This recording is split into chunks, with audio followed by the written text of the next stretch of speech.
d'abord remercier Clément Sanchez pour m'avoir invité à présenter les recherches de l'équipe dans le cadre de ces cours. Je suis ravi de pouvoir vous parler un peu des nanoparticules qu'on fait. Alors, je pense que Clément a donné une très bonne introduction du problème de la synthèse des nanoparticules avec du bore et du phosphore. Et là, je vais vous montrer des nanoparticules qu'on synthétise avec des chalcogénures. Et en fait, on part avec 30 ans d'avance par rapport à ce que Clément vous a présenté. Et ce qui serait intéressant, c'est de voir dans 30 ans où est-ce qu'on en sera avec les particules de bore et de phosphore. Et voilà, donc là, les premières synthèses avec les chalcogénures ont été faites il y a 30 ans, je vous montrerai. D'abord dans du verre, par Ekimov, en Russie. Et puis après, il y a eu Bruce, qui était à Bell Lab, qui a reproduit ces synthèses au niveau colloïdal. Et il y a eu la théorie qui a été faite par Alexander Efros et puis Engelin en Allemagne, qui a travaillé aussi sur les synthèses de ces nanoparticules dans l'eau. Donc là, je vais vous présenter après une partie introductive, je vous montrerai qu'on arrive avec les chalcogénures à synthétiser des nanoparticules qu'on contrôle à l'atome près. Donc là, on a beaucoup progressé avec des débuts vraiment difficiles, avec des premières synthèses dans les années 90 avec des matériaux extrêmement toxiques et pyrophoriques. Et là, ce que je vais vous montrer, c'est que dans le cas des chalcogénures, on arrive à fabriquer des nanoparticules. Alors les nanoparticules dont je vais vous parler aujourd'hui ont une taille qui varie entre 2 nanomètres et 10 nanomètres, 15 nanomètres quand elles sont sphériques. Et je vous montrerai qu'en plus du contrôle de la taille de ces nanoparticules lorsqu'elles sont sphériques, on arrive en changeant les synthèses à contrôler également la forme de ces nanoparticules. Donc on arrive à faire des nanoparticules sphériques. Ça, c'était première synthèse en 93, organométallique. Ensuite, il y a eu, 7 ans après, en 2000, les premières synthèses de nanobâtonnets. Et enfin, 7 ans après, à l'ESPCI et puis également en Corée, il y a eu la première synthèse de feuillets ou de nanoplaquettes de ces nanoparticules. Et vous verrez qu'on passe d'un effet de confinement tridimensionnel à un effet de confinement bidimensionnel, puis unidimensionnel.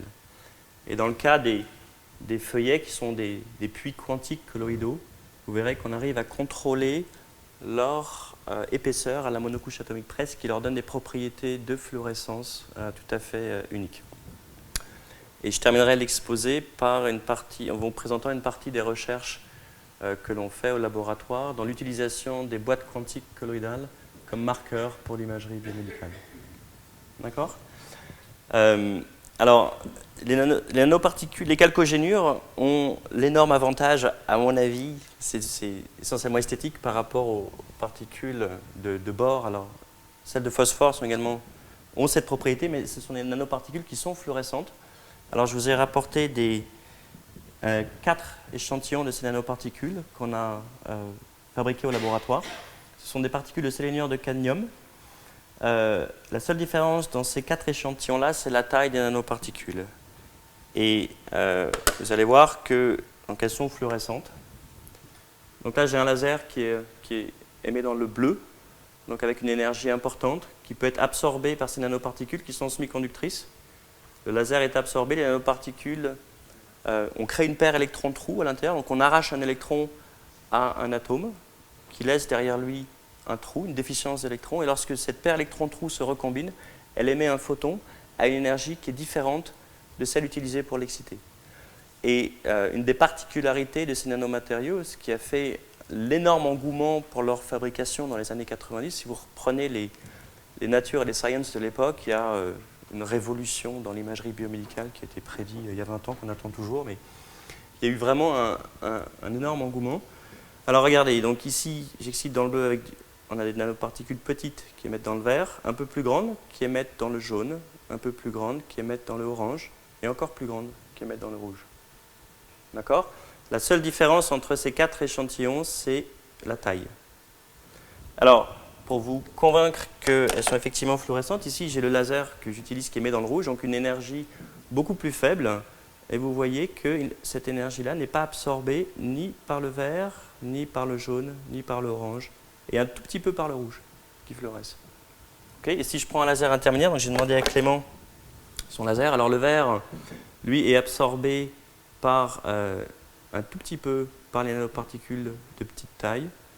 Alors moins normalement par le jaune, mais elles sont plus fluorescentes, donc on le voit, moins par le orange et encore moins par le rouge. D'accord ?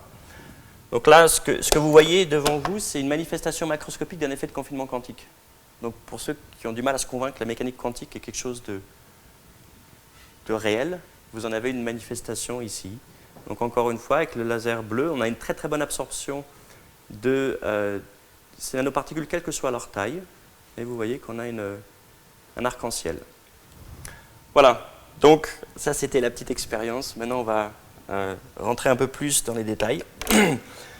Au niveau du schéma, l'exposé, d'abord les boîtes quantiques, après une introduction sphérique, on parlera de structure cœur-coque, cœur-couronne, comme on a parlé Clément. Donc Clément vous en a donné des exemples dans le cas des structures Ni2P. Et vous verrez que nous, on procède un peu différemment et on arrive à faire des coques extrêmement épaisses. Et arriver à faire des coques épaisses sur des boîtes quantiques, c'est intéressant parce que ça permet de contrôler leurs propriétés de fluorescence et notamment d'éviter qu'une boîte quantique au niveau de la particule unique ne clignote. Donc on arrive à avoir des signaux au niveau de la fluorescence extrêmement stables au niveau d'une particule unique. Ça, je ne vous l'ai pas encore dit, mais ces nanoparticules, malgré leur taille, qui fait quelques nanomètres de diamètre, on peut les voir avec un microscope de fluorescence classique. On les étale en les diluant fort sur du verre, vous verrez, et on les voit une par une extrêmement bien. Donc elles ont une fluorescence qui est intense, qui est robuste, et une des caractéristiques de cette émission de fluorescence, c'est qu'elle fluctue dans le temps, en passant par des états brillants et des états sombres. Je vous expliquerai pourquoi, et je vous expliquerai comment on a réussi à éliminer ce phénomène de clignotement. Voilà, puis je vous montrerai comment on contrôle leur forme, et enfin l'application dans sonde pour l'imagerie biomédicale. La plupart des résultats que je vais vous présenter ont été obtenus à l'ESPCI dans l'équipe de nanomatériaux quantiques, comme vous l'a dit Clément, donc, qui a été créée il y a une dizaine d'années, où on a la chance d'avoir plusieurs étudiants en thèse de très bon niveau. On a une vingtaine de personnes et on bénéficie également de très bonnes collaborations nationales et internationales. L'équipe développe 3 thématiques dont le lien est vraiment ces nanoparticules de semi-conducteurs, de chalcogénure. La première thématique de l'équipe, c'est une thématique essentiellement matériaux, où on s'intéresse à développer la synthèse de ces nanoparticules. On essaye de comprendre leur chimie. Alors on n'est pas chimiste au départ, on est plutôt motivé par les applications et les propriétés physiques de ces matériaux, sauf qu'on s'est rendu compte très vite que si on voulait comprendre en détail la physique de ces matériaux, comme elle dépend fortement de la façon dont on les synthétise, il a fallu qu'on les fasse nous-mêmes. Donc on a appris à les faire, puis on s'est rendu compte petit à petit qu'en apprenant à les faire, on arrivait à être originaux, on arrivait à faire de nouveaux matériaux. Malheureusement ou heureusement pour nous, les synthèses de ces matériaux, pour l'instant, on ne les comprend pas bien au niveau mécanistique. Ce sont des synthèses à haute température, avec énormément de réactions parasites possibles. Donc on est vraiment dans le domaine de ce qu'on appelle la chimie ratatouille.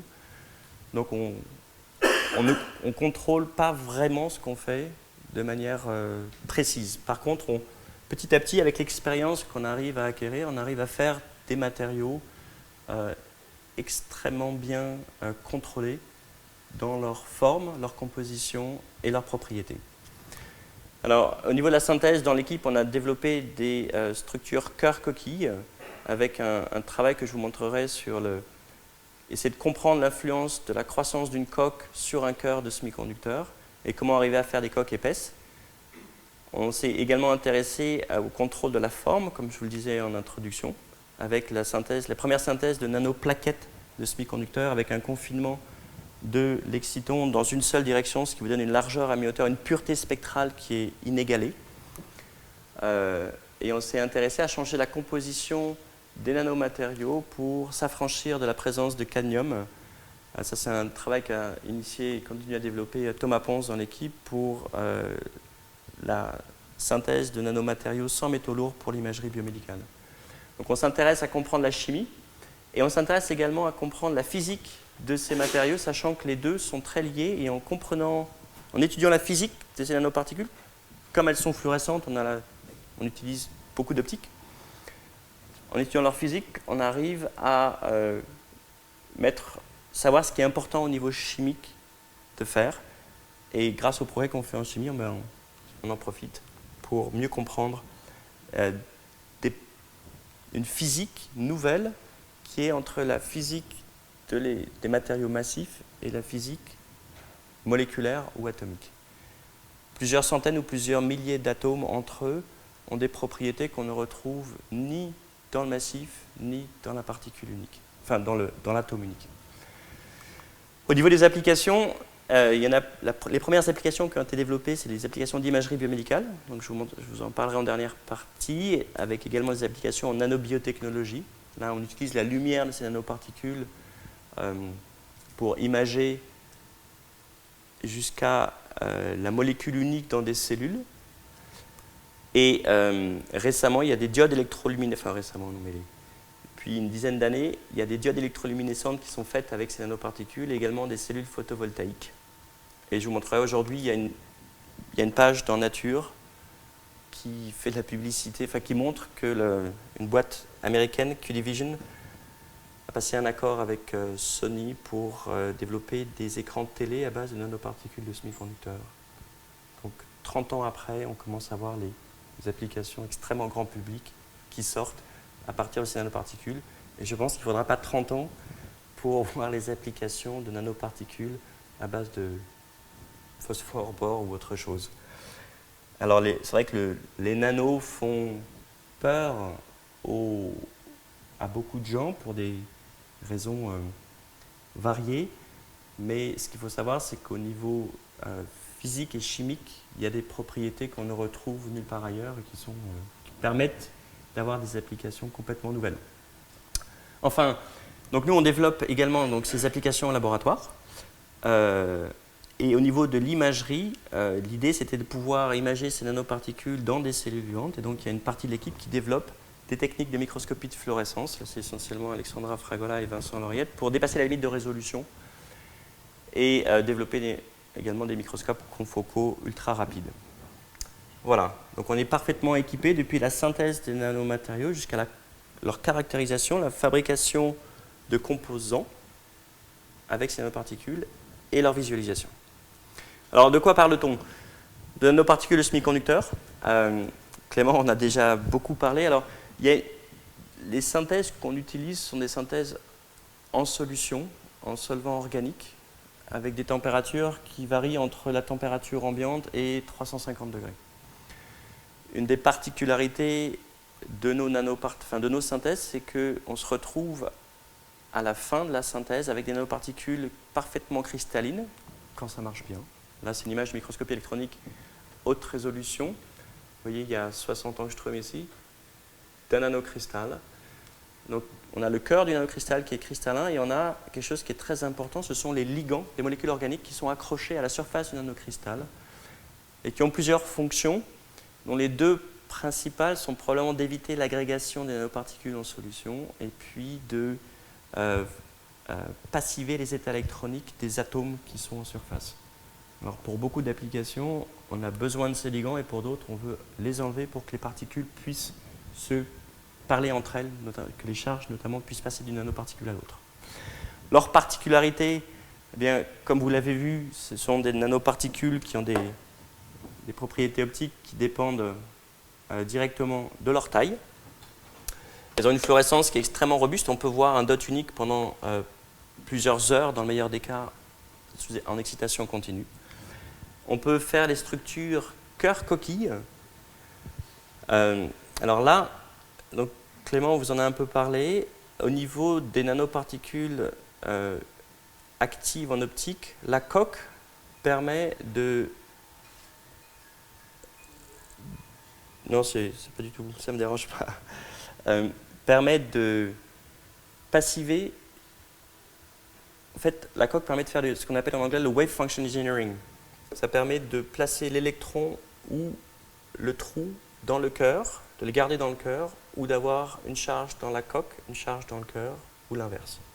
Enfin, un trou dans la coque, un trou dans le cœur, et l'électron dans la partie opposée. Donc on arrive vraiment à régler.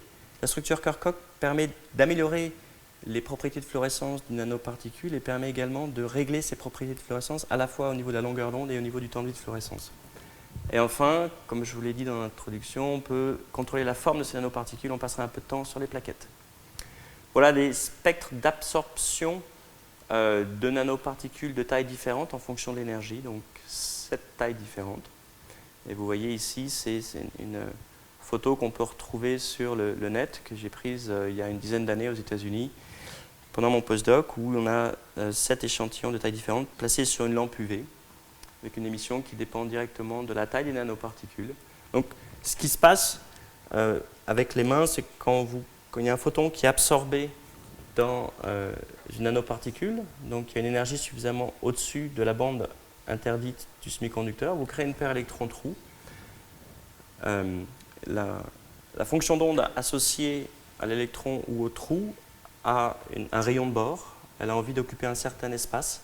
Si cet espace est plus petit, si cet espace qui est imposé par la nanoparticule est plus petit que l'espace qu'elle aimerait occuper, vous avez un effet de confinement. Et plus le confinement est important, plus l'énergie de l'onde va être importante. La relation d'incertitude d'Heisenberg. Voilà, donc plus vous avez une particule petite, plus vous émettez à une haute énergie, donc plus vous êtes dans le bleu. Ici, vous avez l'émission de structures uniquement de séléniure de cadmium, de 4 tailles différentes, et l'émission de structures cœur-coquille, avec une augmentation du rendement quantique lorsqu'on dépose une coquille sur une nanoparticule. Alors, avant de rentrer vraiment dans les recherches qu'on fait, j'aimerais mentionner les premiers, ce que j'appelle les pionniers, les grands-pères du domaine. Donc Alexis Ekimov, en 81, qui a été le premier à synthétiser des particules de séléniure de cadmium dans des verres. Donc, ce qu'il faisait, c'est qu'il mélangeait des sels de cadmium et précurseurs de sélénium dans du verre qui chauffait jusqu'à 600 degrés. Et il a réussi à montrer, en chauffant de façon différentielle, qu'il obtenait des nanoparticules, enfin des verres de taille différente qui étaient fluorescents. J'ai vu il y a quelques années un barreau de verre coloré qu'il a fait qui est encore fluorescent. Ça a été vraiment le premier à mettre en évidence des effets optiques qui dépendaient fortement de la taille. Louis Bruce lui a rendu visite quand il était en Russie. Il était à Bell Lab, comme je vous le disais, et il est rentré à Bell Lab. Il a dit il y a un truc vraiment intéressant à faire. Il s'est lancé là-dedans et il a été extrêmement productif. Et il a eu 2 postdocs qui étaient Munjib Awandi et Paul Elivisatos, un a été au MIT, l'autre à Berkeley, et ces deux-là ont eu énormément de résultats extrêmement intéressants, comme on le verra sur les nanoparticules. Henglein était en Allemagne, il a fait un énorme travail sur les nanoparticules de CDS en milieu aqueux, et Alexander Afros, qui a fait le premier papier en 82 sur l'explication, en fait en 81 en russe, et puis après en 82 sur l'explication des effets de confinement quantique dans ces nanoparticules, donc les phénomènes optiques qui dépendent de la taille. Alors, je pense que la synthèse qui a tout déclenché, c'était en 1993, dans le groupe de Munjib Awandi, au MIT, qui était un postdoc de Louis Bruce. Synthèse qui a été faite par Chris Murray. En fait, la synthèse qui a marché, c'est David Norris qui l'a fait. C'est pour ça qu'il est sur le papier. Chris Murray travaillait sur des nouvelles synthèse pour fabriquer des sélénures de cadmium. Et il a réussi à faire une synthèse qui a permis pour la première fois, en 1993, d'obtenir des nanoparticules de semi-conducteurs avec un contrôle de la taille à 10-15% près. Donc à l'époque, c'était excellent. Et ça reste toujours très bien. Mais Chris Murray est vraiment un magicien. Et voilà les spectres d'absorption de nanoparticules en fonction de leur taille, et vous voyez que la bande interdite des nanoparticules synthétisées augmente petit à petit jusqu'à arriver à des valeurs proches de la bande interdite lorsque la particule devient de plus en plus grosse. Mais ça, c'est vraiment des données de 93, extrêmement propres. Il faut plusieurs semaines à un étudiant dans le labo pour arriver à avoir quelque chose d'aussi propre, à des tailles différentes même maintenant. Et voilà une image de microscopie électronique de nanoparticules en 93. Alors bon, c'est pas parfaitement cristallin, on voit des macles, mais c'était déjà de très bonne qualité. Alors la synthèse, en fait on arrive à avoir des objets contrôlés à l'atome près, comme je dis souvent, dans un garage. Il y a besoin de très peu d'équipement par rapport à ce qui est fait pour obtenir des particules équivalentes par des méthodes physiques de MBE ou de MOCVD, épitaxie par jet moléculaire. Et le matériel est très simple et on peut même faire des nanoparticules maintenant dans une casserole avec des solvants très peu chers. Ah, alors on voit rien. Bon, ok, alors en gros vous avez un ballon de tricole avec un chauffe ballon ici. Vous pouvez contrôler, ce qui est important c'est de pouvoir contrôler le type de gaz que vous avez à l'intérieur. Donc en général on enlève l'oxygène et l'eau et on met un gaz inerte. On contrôle la température avec une sonde de température. On a un refroidisseur ici pour l'eau et on injecte les précurseurs comme on veut, soit l'un après l'autre, soit ensemble petit à petit pour obtenir nos nanoparticules. Donc c'est un dispositif qui est vraiment très simple. Alors, après les premiers précurseurs, il y a ce que j'appelle les premiers acteurs entre 93 et 2000 qui sont Mujiba Wandi au MIT, qui était postdoc de Louis Bruce, Philippe Dieusionnet, qui est français et qui a un poste à l'université de Chicago. En fait, il a fait sa thèse à Berkeley, ensuite son postdoc en France. Au CEA, il a eu un poste à Chicago et il a été un des premiers à travailler sur les dots. Donc, la première synthèse de dots organométalliques s'est faite dans le groupe de Mujiba Wandi. Philippe, avec Marguerite Heinz, a fait les premières synthèses de cœur coquille, bien contrôlées. Et Paul Elivisatos a beaucoup travaillé sur les problèmes de contrôle de structure cristalline au départ. Ça a été le premier à faire les diodes électroluminescentes avec les dots. Il a eu une activité extrêmement prolifique et riche après, essentiellement sur l'aspect chimique de ces nanoparticules. Alors, pour vous donner une vue d'ensemble avant que nous rentrions, enfin que je vous parle plus des recherches qu'on fait au laboratoire, il y a plusieurs progrès importants qui ont été réalisés depuis 1993. Le premier, c'est l'arrivée à synthétiser des nanoparticules avec des variantes. En fait, de 1993 à 2000, pourquoi est-ce qu'il y a eu simplement essentiellement que ces trois personnes qui ont travaillé sur les dots? C'est que les méthodes utilisées, on utilisait des précurseurs pyrophoriques extrêmement toxiques comme le diméthylcadmium. Et on injectait, moi je l'ai fait plusieurs fois cette synthèse, on injecte un produit qui est pyrophorique à température ambiante, à 350 degrés dans un mélange de triactylphosphine oxyde. Et à l'époque, c'est David Norris qui m'a appris à faire les dots quand il était à MIT à Princeton. Il me disait que la synthèse, à l'époque, donc c'était en 2002, dépendait de la saison.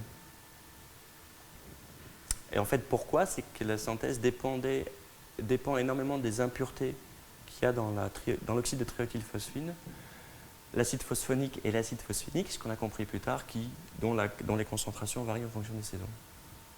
Voilà. Et c'est une injection extrêmement rapide pour diminuer la température extrêmement fort pour améliorer le contrôle de taille. Donc c'était quelque chose de vraiment délirant. Et il n'y a que 3 groupes en fait, qui ont vraiment osé reproduire ces synthèses dans le laboratoire. Et à partir de 2000, en fait, il y a eu un postdoc dans le groupe d'Alivisatos, Paul Alivisatos, qui est Peng, qui s'est dit, au lieu d'utiliser du diméthylcadmium, pourquoi pas utiliser un précurseur de cadmium non pyrophorique. Donc là, en fait, on aurait pu aller beaucoup plus vite. Enfin, ils auraient pu aller beaucoup plus vite avec des chimistes. Enfin, ça a été vraiment le premier à développer des synthèses de nanoparticules, de CDSE, sélénium de cadmium, sans diméthylcadmium. Voilà. Et après 2000, ça a explosé. Voilà, donc au niveau de la composition, quasiment toutes ces nanoparticules ont été synthétisées avec des variantes de la méthode proposée par Chris Murray de départ. Et vous voyez qu'on arrive à avoir des nanoparticules avec des propriétés optiques qui sont essentiellement dictées par la bande interdite du semi-conducteur. Donc on arrive à couvrir des émissions qui vont de l'UV donc de 300 nanomètres jusqu'à l'infrarouge lointain. On va jusqu'à 5-6 microns maintenant avec le HGTO. Les structures cœur-coquille, donc depuis le travail du précurseur de Philippe Diosyenné avec Marguerite Heinz qui a fait les premiers CDSE ZNS, on arrive maintenant à faire des coques dont on contrôle la composition et la taille à l'atome près. Là, je vous montrerai. Et on arrive à modéliser, à savoir à peu près quel type de nanoparticules cœur-coque on va pouvoir faire. Et puis le contrôle de la forme, donc c'est comme je vous disais, Peng en 2000 a fait les premiers bâtonnets de CDSE et en partant simplement en changeant les ligands. Donc en changeant l'interaction, la force d'interaction des ligands avec les différentes phases cristallines sur la nanoparticule sphérique, on peut faire croître préférentiellement certaines phases cristallines et obtenir un bâtonnet. Et de la même façon, on peut faire croître préférentiellement certaines phases cristallines en partant de germes un peu spéciaux pour obtenir des nanoplaquettes. Ça c'est 93, ça c'est 2000, ça c'est 2007-2008. Au niveau des propriétés physiques, donc émission dépendant de la taille, façonnage des fonctions d'onde à façon. Donc, comme j'ai essayé de vous le dire, j'étais un peu hésitant. En contrôlant bien l'alignement des bandes interdites du semi-conducteur utilisé pour le cœur et pour la coque, on peut décider d'avoir l'électron et le trou dans le cœur. Là, ce sont les fonctions d'onde, l'étalement des fonctions d'onde qui est représenté ici. On peut avoir l'électron dans le cœur ou le trou dans la coque, comme ici. On peut avoir l'électron dans le cœur ou le trou dans le cœur et l'électron délocalisé dans tout le dot. Donc type 1, type 2. Victor Klimov a montré qu'on pouvait faire de la génération d'excitons multiples.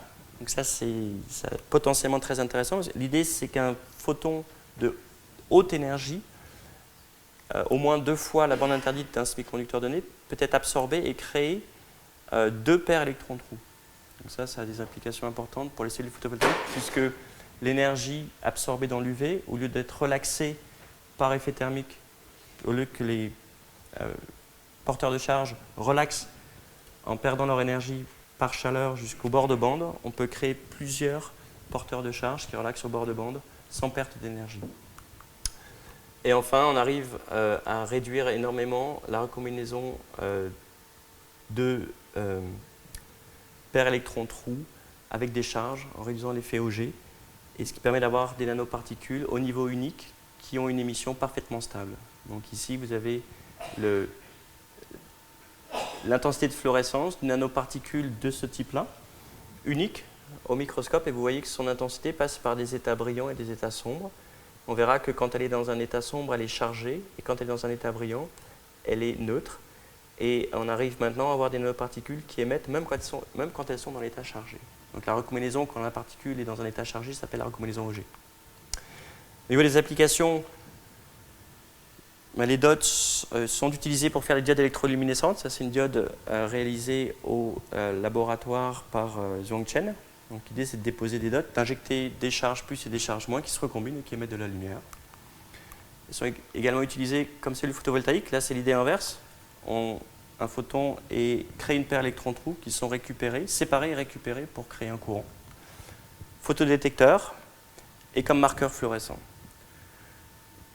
Voilà les grandes applications. Et donc, comme je vous le disais, alors bon, on ne voit pas, mais ça c'est une page du Nature d'aujourd'hui où les nanoparticules, enfin les dots, commencent à être utilisés au niveau industriel pour fabriquer des écrans de télé. Alors l'idée ici, c'est d'utiliser des diodes bleues en GaN et devant ces diodes bleues de mettre des dots qui émettent dans le vert et des dots qui émettent dans le rouge.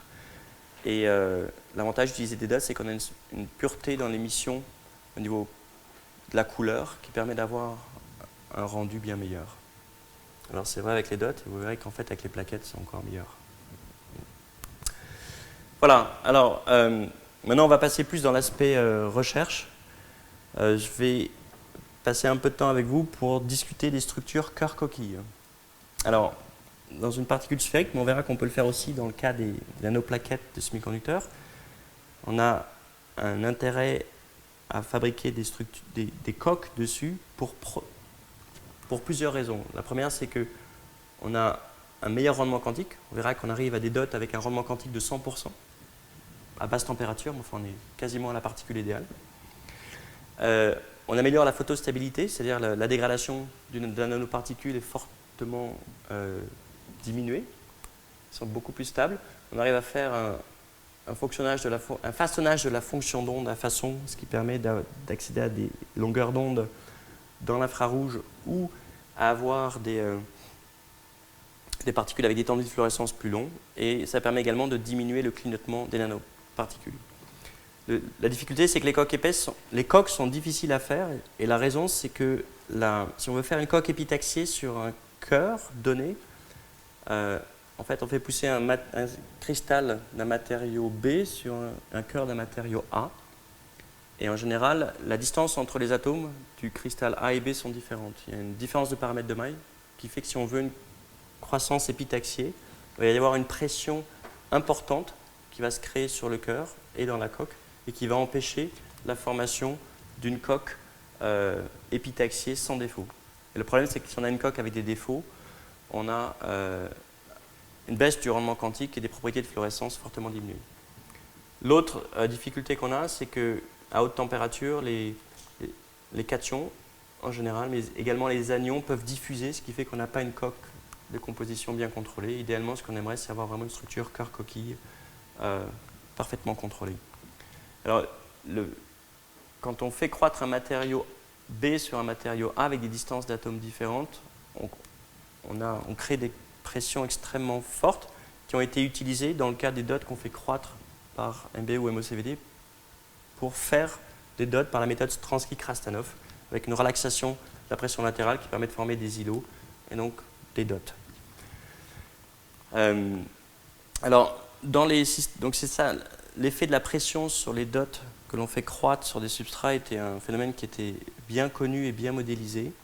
Par contre, dans les systèmes colloïdaux cœur-coquille, il n'y avait aucune étude jusqu'au travail qu'a fait Sandrine Ituria pendant qu'elle était en thèse au laboratoire sur la mesure de la pression dans les structures cœur-coquille et leur modélisation. Là, ce que je vais vous montrer, c'est que Sandrine a pu mesurer avec une précision de 3 angstroms la pression dans une coque de semi-conducteur et a modélisé cette pression simplement en utilisant la différence de paramètres de maille avec un modèle newtonien entre le cœur et la coque.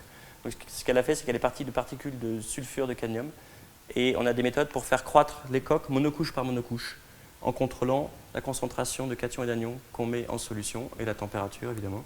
Donc ce qu'elle a fait, c'est qu'elle a fait croître 3 monocouches de sulfure de zinc sur du sulfure de cadmium.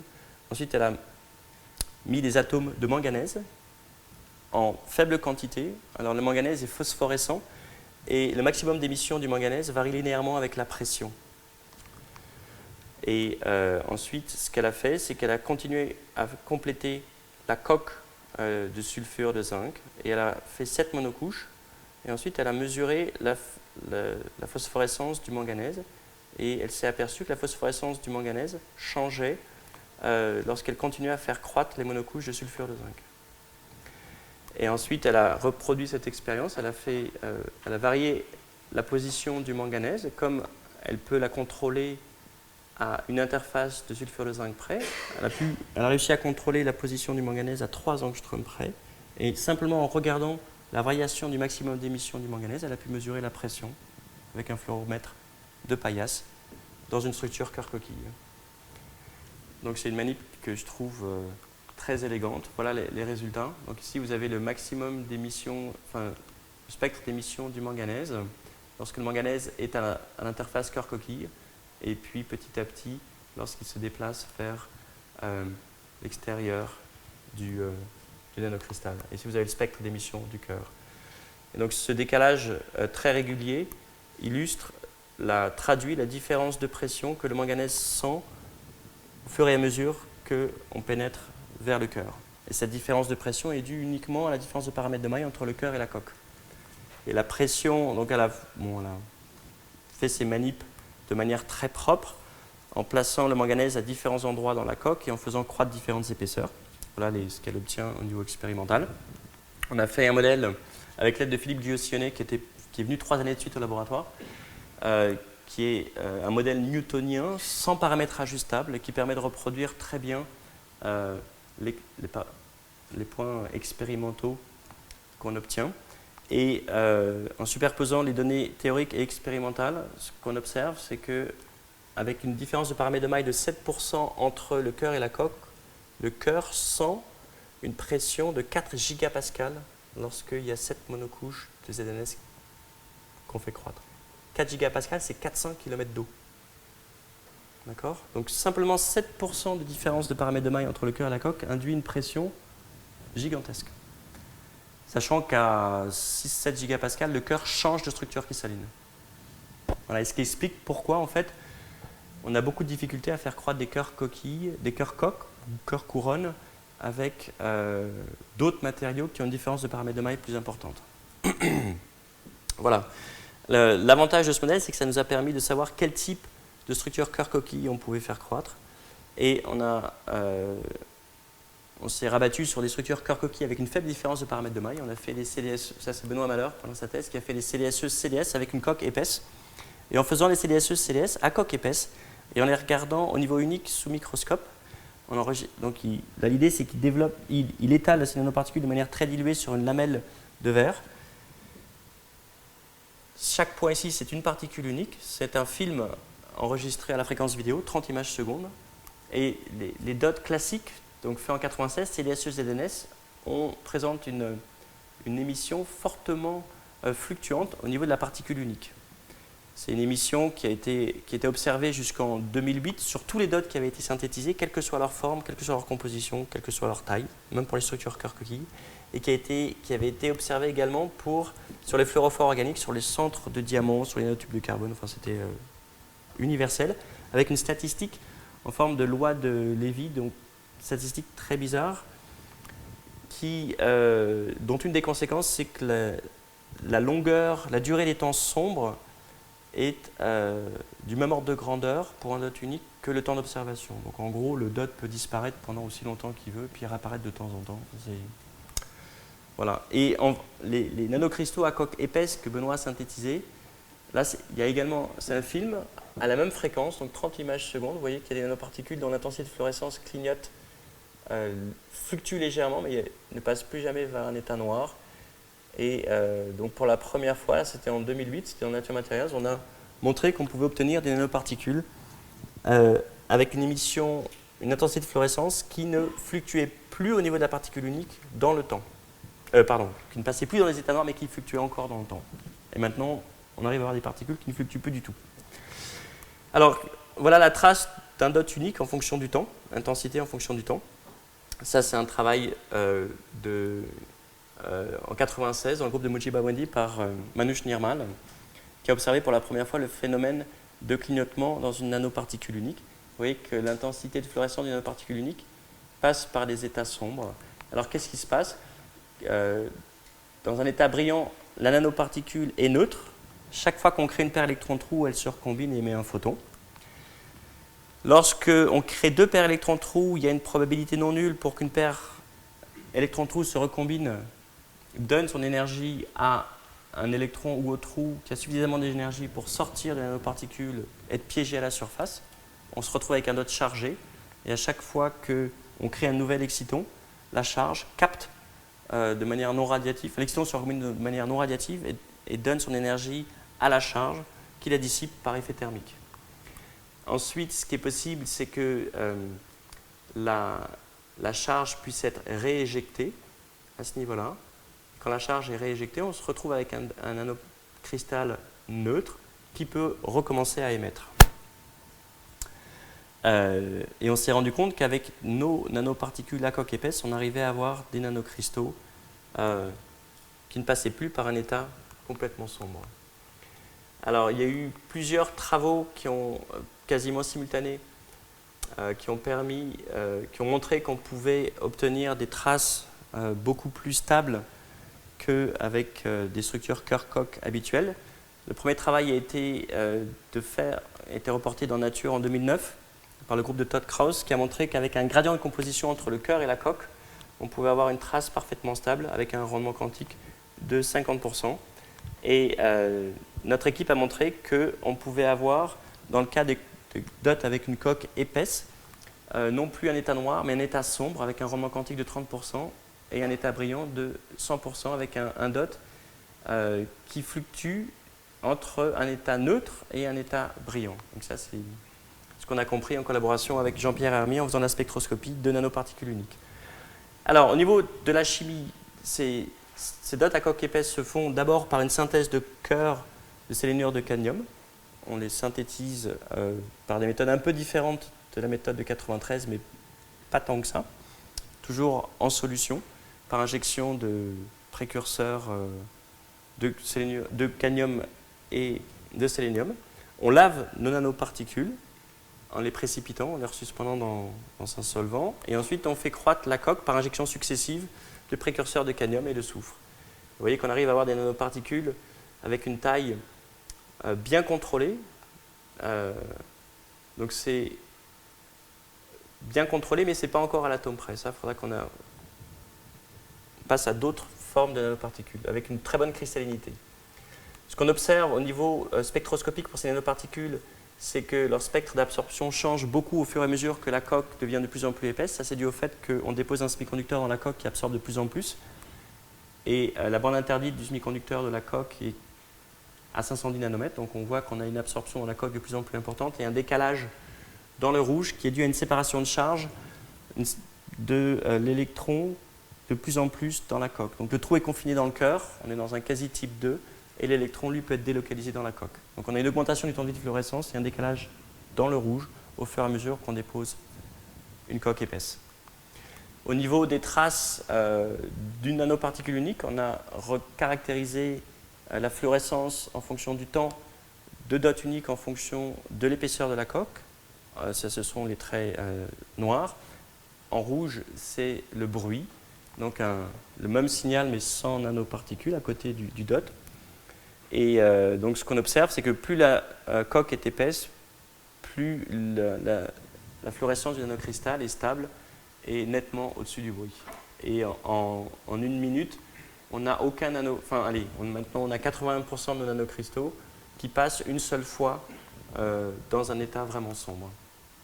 Alors en collaboration avec Jean-Pierre Hermy, on a caractérisé le rendement quantique et le temps de vie de fluorescence des deux états brillants, l'état à 100% de rendement quantique et l'état à 30% de rendement quantique, et on a proposé que dans nos nanocristaux, on avait une forte diminution de la recombinaison Auger, c'est-à-dire qu'on pouvait avoir un nanocristal chargé, mais que contrairement à ce qui se passait classiquement, cette charge se recombinait de façon non radiative avec un temps de vie qui était du même ordre de grandeur que le temps de vie de fluorescence.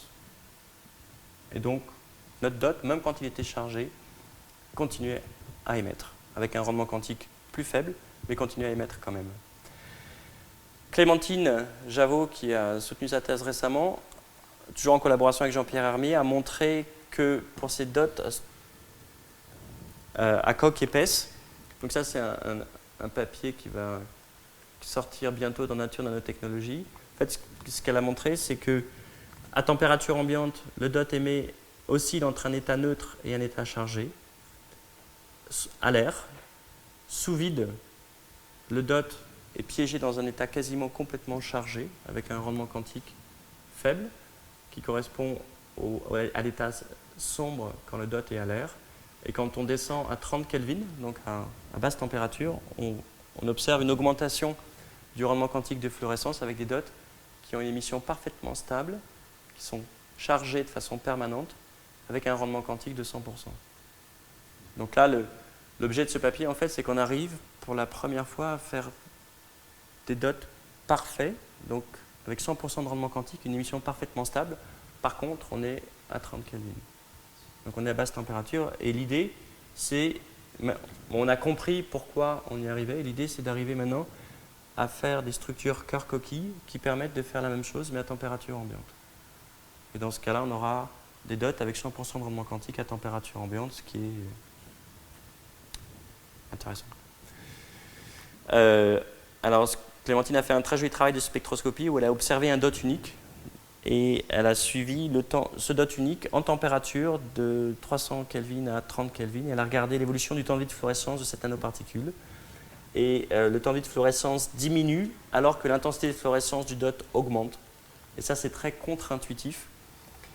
Et on l'a compris, pour finir, grâce à une aide théorique d'Alexander Effross. Et ce qui se passe, c'est que on passe d'un type 2 à un type 1 quand on descend en température, et les mécanismes Auger sont complètement supprimés à basse température.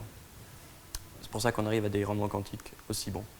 On a développé des méthodes d'injection rapide pour obtenir des nanoparticules qui vont jusqu'à 40 nanomètres de diamètre en quelques heures, alors que les méthodes concurrentes développées notamment aux États-Unis permettent d'obtenir ces nanoparticules uniquement en 3 jours. Donc là, c'est des injections continues. L'idée, c'est d'arriver à contrôler d'éviter la nucléation secondaire, mais en injectant quand même rapidement pour avoir une croissance de nanoparticules rapide. Donc là, on a des nanoparticules dont la taille n'est pas si bien contrôlée, avec des formes très facettées, mais comme l'essentiel des propriétés optiques de ces nanoparticules viennent des cœurs, qui eux sont bien contrôlés, c'est pas si dérangeant. Voilà, donc ça c'était un voyage un peu dans les structures cœur-coquille. Maintenant, ce que je propose de vous montrer, c'est le contrôle de la taille. Donc, 93 particules sphériques, 2000 bâtonnets, et 7 ans après, plaquettes. Donc on passe ici, votre électron et votre trou est confiné dans les 3 directions. Vous avez un confinement tridimensionnel, ici vous avez un confinement bidimensionnel, et là vous avez un confinement unidimensionnel. Et en fait, on est tombé dessus un peu par hasard. Si on m'avait dit il y a 5 ans qu'on arrivera à synthétiser en solution des nanoparticules dont on contrôle l'épaisseur à l'atome près, je n'aurais pas cru. Et en fait, c'est un travail là que Sandrine a fait pendant sa thèse, et on arrive, ce que je vais essayer de vous montrer, c'est qu'on arrive à faire des nanoparticules de semi-conducteurs en solution dont on contrôle l'épaisseur à l'atome près et qu'on peut étendre latéralement sur des dimensions qui vont jusqu'au micron. Voilà la première image de microscopie électronique de transmission des plaquettes de sélénure de cadmium. Je m'en rappelle encore, on a été très émus quand on a compris que vraiment on avait des objets avec un confinement unidimensionnel. Pas mal de LED qui sont faites avec des puits quantiques qu'on fait croître par MBO ou MOCVD sont faites avec des puits quantiques synthétisés avec des méthodes physiques. Et là, l'espoir, c'est qu'on puisse faire la même chose avec des puits quantiques synthétisés de manière chimique, ce qui serait beaucoup plus facile. Alors, voilà le spectre d'émission de fluorescence de nanoplaquettes avec une largeur à mi-hauteur de 6,8 nanomètres. Donc c'est 1,2 kT. Donc on est quasiment à la limite de ce qu'on peut faire avec les fluctuations thermiques à température ambiante. Il n'y a aucune distribution inhomogène. On arrive à l'ajustement des données expérimentales se fait avec une lorentzienne et pas une gaussienne. Juste pour vous donner une idée, ça c'est le spectre d'émission de dots sphériques avec la largeur à mi-hauteur la plus fine qu'on peut obtenir. Et là, on n'arrive pas à s'affranchir complètement dans le cas des dots de fluctuation de taille, alors que dans le cas des plaquettes, on y arrive parfaitement. En fonction des conditions de synthèse qu'on utilise, on arrive à avoir des plaquettes avec des extensions latérales contrôlées et des formes différentes. On a des octogones, des triangles, des hexagones. On peut voir les plaquettes sur la tranche, comme vous voyez ici. Et on peut également avoir des plaquettes qui sont étendues latéralement sur des grandes dimensions et qui s'enroulent à cause, on commence à comprendre pourquoi, très probablement à cause de l'influence des ligands sur les faces de ces objets qui sont très, très souples. Alors comment est-ce qu'on s'est convaincu qu'on avait un confinement unidimensionnel? Ici vous avez le spectre d'absorption en très plein, le spectre d'émission en pointillé de nanoplaquettes, dont la seule différence ici, c'est qu'elles ont différentes épaisseurs. Et la différence d'épaisseur entre ces plaquettes est simplement une monocouche de sélénure de cadmium. Alors, on a fait d'abord un premier modèle en prenant les premières pages de Cohen-Tanuji, en prenant un puits quantique avec des barrières de potentiel infini. On a modélisé les énergies de transition de cette façon-là, et en faisant la différence des énergies de transition pour le trou lourd, c'est la transition ici, et le trou léger, c'est cette transition ici, transition trou lourd électron, trou léger électron, en faisant les différences d'énergie de ces transitions pour les différentes épaisseurs de plaquettes, on a pu montrer qu'on avait exactement 0,31 nanomètres, c'est-à-dire 3,1 ou 2,9 angstrom de différence d'épaisseur entre les plaquettes qu'on synthétisait. Et 0,3 nanomètres, c'est exactement un demi-paramètre de maille du séléniure de cadmium, c'est-à-dire c'est exactement une monocouche de CDSE. Et donc c'est grâce à en utilisant un modèle très cru, en négligeant l'interaction entre le trou et l'électron, on a quand même pu montrer qu'on avait très probablement des plaquettes dont on contrôlait l'épaisseur à l'atome près. En collaboration avec Alexander Efros, qui est venu il y a 2 ans au laboratoire, pendant 2 mois, on a effectué, en utilisant un modèle de masse effective qui prend en compte les non-parabolicités des bandes de conduction et des bandes de valence des semi-conducteurs. Sans rentrer dans les détails, sans paramètres ajustables non plus, Sacha a pu montrer qu'on pouvait reproduire, donc là c'est l'épaisseur des plaquettes en fonction de l'énergie des transitions. Pour la transition du trou léger et du trou lourd, le modèle en trait plein, le modèle théorique, permettait de décrire de manière réaliste les transitions électroniques. Et donc ça fait le lien entre tout ce qui a été fait sur les puits quantiques en physique avec les nanoparticules colloïdales. Voilà, donc on a vraiment des puits quantiques colloïdaux. On a étendu ces synthèses faites avec du CDSE à du sulfure de cadmium. On l'a étendu également à du tellure de cadmium. On a également des plaquettes. Là, on a plus de mal à synthétiser des populations pures, quoiqu'on a fait des progrès à ce niveau-là. Il y a Silvia Pelletti qui maintenant arrive à synthétiser cette population et cette population de façon pure. Voilà, mais on a toujours des largeurs amis-hauteurs extrêmement fines, donc une pureté spectrale inégalée. Toujours un très bon accord entre la théorie et l'expérience. Autre point intéressant de ces nanoplaquettes, c'est que leur temps de vie, ce sont des objets dont le temps de vie de fluorescence est extrêmement rapide. Donc là, on a fait des manips en température, on descend à 20 Kelvin.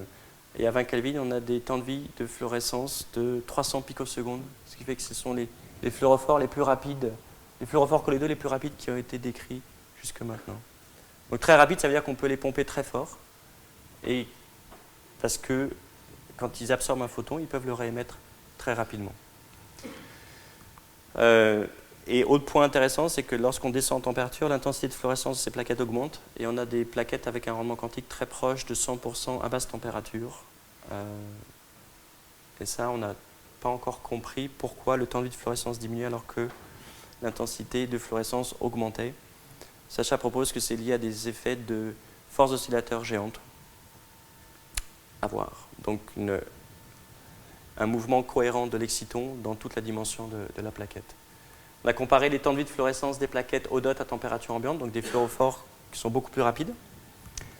Et enfin, il y a Michael Tessier au laboratoire qui a qui a caractérisé ces plaquettes en fluorescence au niveau unique. Et il a comparé le spectre d'émission de plaquettes en ensemble, en rouge, avec le spectre d'émission d'une plaquette unique en bleu. Et vous voyez qu'il n'y a aucune différence. Donc si on fait la spectroscopie de 10 puissance 12 objets ensemble, ou d'un objet unique, leur couleur est exactement la même.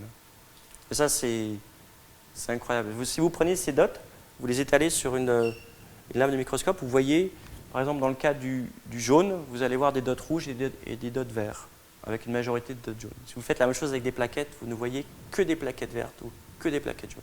L'œil n'arrive pas à faire la différence.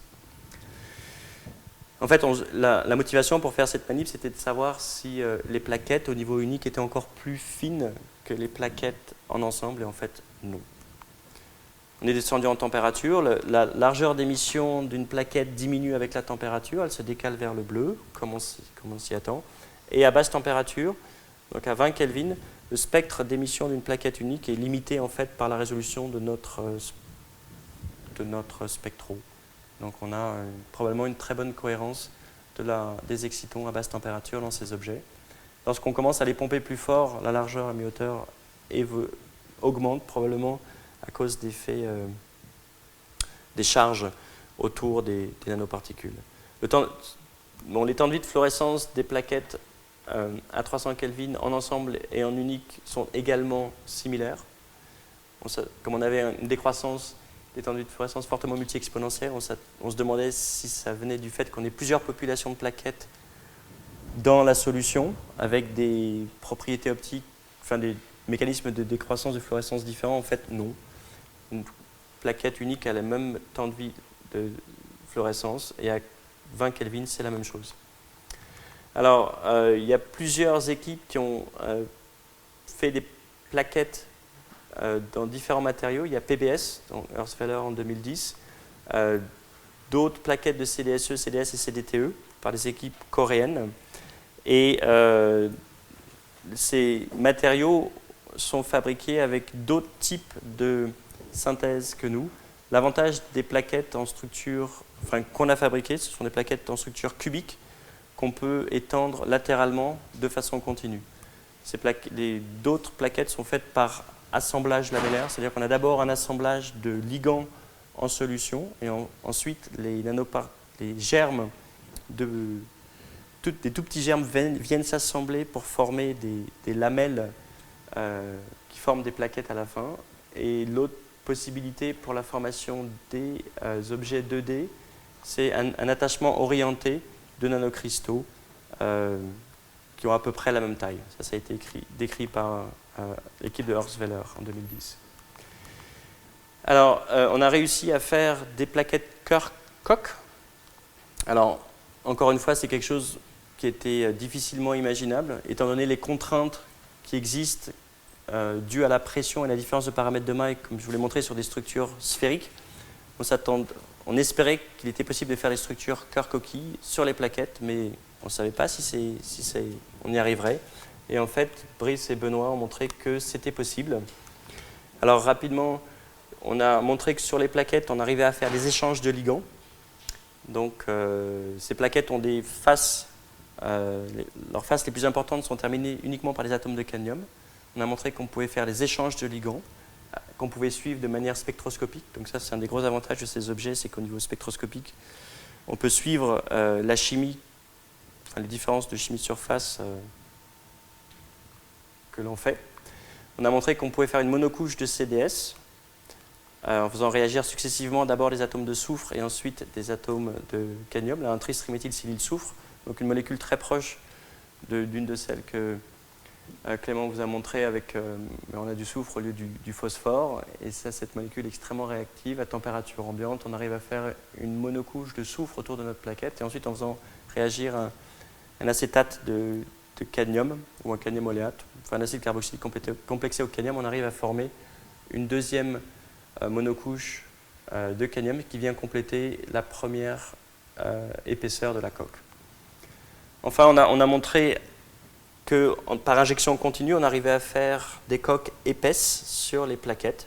Là, c'est une image de microscopie électronique à haute résolution d'une plaquette où on voit que malgré la structure Kerr-Koch, on garde la structure cristalline des plaquettes. On voit que la coque n'est pas très homogène. Ici, vous avez une plaquette sur la tranche. Ça, c'est une image qui a été faite par Gilles Patriarche au LPN. Et c'est une image qui, pour nous, était assez émouvante parce qu'en fait, c'est une image qui est faite en champ sombre. La plaquette est sur la tranche. Et vous voyez ici, c'est une technique de microscopie qui est sensible à la densité électronique des différents atomes. Et donc vous voyez le cœur de la plaquette qui est formé d'atomes plus denses que la coque. Et vous pouvez compter ici exactement le nombre de plans cristallins du cœur. Ce qui nous a permis de réaliser qu'en fait on s'était trompé au niveau théorique sur l'estimation de l'épaisseur d'une monocouche atomique.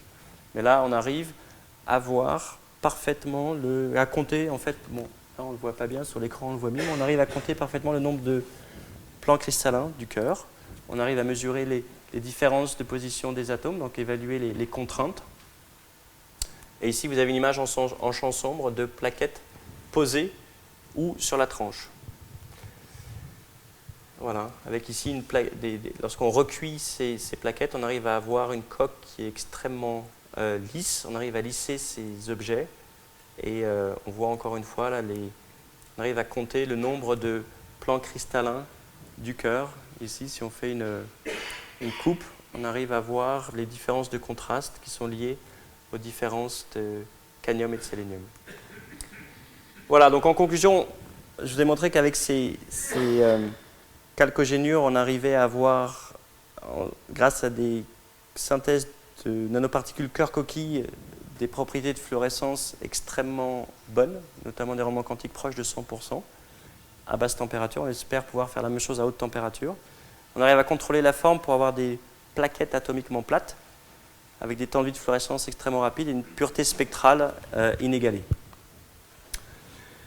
Alors rapidement, dans le temps qui me reste, ou alors je m'arrête là, c'est un exemple d'application, c'est ces nanoparticules, on peut les rendre solubles dans l'eau en changeant leur ligand de surface. Donc ça, c'est la première manip, je vais vous montrer juste la première manip d'imagerie in vivo avec des nanoparticules fluorescentes. C'est un travail que j'avais fait quand j'étais en postdoc en 2002 à l'université de Rockefeller aux États-Unis. L'idée, c'est ces particules sont recouvertes de ligands hydrophobes, donc elles sont heureuses dans l'hexane, dans le chloroforme, dans les solvants organiques. L'idée, c'est comme quand on se lave les mains avec du savon, où le savon emmène des particules de graisse dans l'eau. Le savon est un amphiphylle. On mélange ces nanoparticules avec un amphiphylle qui est du polyéthylène glycol avec 2 chaînes alkyles. On évapore le solvant en rajoutant de l'eau et on obtient des micelles, donc des nanoparticules enveloppées dans des polymères amphiphiles avec un dot unique. Et le polyéthylène glycol permet de minimiser l'ascension spécifique des nanoparticules. Donc on voit des images de microscopie électronique de dots encapsulées dans le polymère qu'on ne voit pas, à moins qu'on fasse une coloration négative, où on voit le polymère autour des dots. Ces dots-là, on peut accrocher de l'ADN dessus, on peut faire des assemblages supramoléculaires. On a fait les premières manips d'imagerie in vivo en injectant ces nanoparticules dans un embryon de xénope. Donc le xénope, c'est une grenouille africaine qui a un embryon qui fait 1 mm de taille, donc qui est facile à injecter.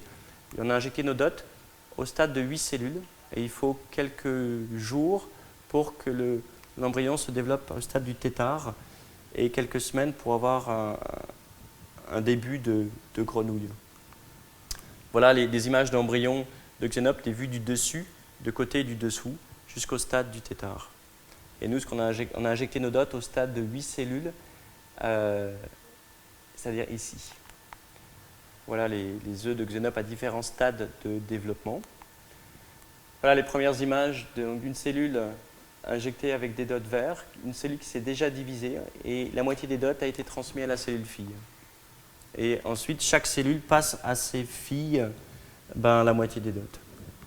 Donc ça nous a permis de faire du lignage cellulaire. Donc on voit les dots. Donc ça, c'est un film qui dure 4 heures, qui est passé en accéléré, mais chaque cellule fille hérite de la moitié des dots. Donc on peut suivre comme ça, en fonction de la cellule qu'on a injectée, cette cellule-là, savoir si elle va donner le cerveau, la peau,